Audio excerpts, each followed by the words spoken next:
Just cut out of Kalki, 2898 AD, a massive movie. First thoughts, Ryan, how'd you feel walking out of this one? First of all, it was definitely worth it. You know, the ticket price was a little bit higher. I think that surprised us. A lot. But yeah, I have no problem with it because this might be the biggest theatrical experience that we have this year. It's definitely top 3. Yes. Easily. Yes. And I don't know, I think I'm satisfied. I am overwhelmed, sensory overload like we talked about, a little exhausted, but it's just because so much just went on in that theater that it's going to take a little bit to process, but I feel this spirit and presence in the air. We just saw something truly special, and I am so glad that we did, dude. It's special. It's a little familiar in terms of the things that you're seeing in Acts 1 and 2 especially, like, oh, I recognize that trope. We made the Elysium comparison, the Dune comparison, the Mad Max comparison, and those are all okay to great movies, but this just handles it in such a different way, and all of these epic moments that could have come across as cheesy and sometimes do come across as cheesy, they still work.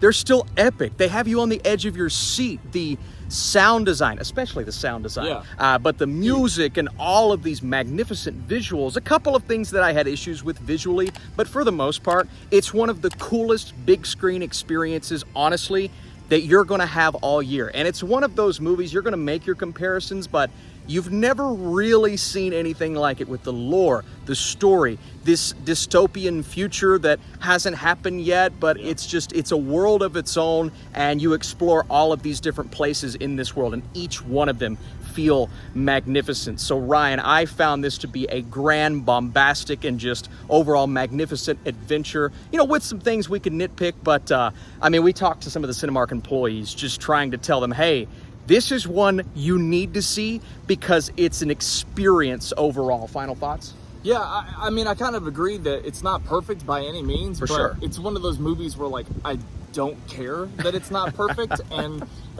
what's so funny about, like, cheesy moments and things like this in a lot of these Indian films is that the actors do it with a smile on their face. Yeah, they do. If the same exact scene took place in a Fast and Furious movie, it'd be a grizzled, like... taking itself too seriously. Yeah.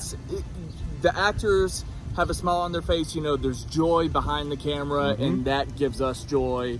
If you want to feel joy, check out Kalki, 2898 AD. Yeah, and check out all of our coverage. We're doing Movie Mode, our podcast, Rewatch Ryan, Reboot Ryan, and of course, on my main channel, we're going to do a full review, but coverage for the next 3 days probably, spoiler reviews, and, you know, maybe some things to talk about with the future of this brand new cinematic universe. So that's super cool as well.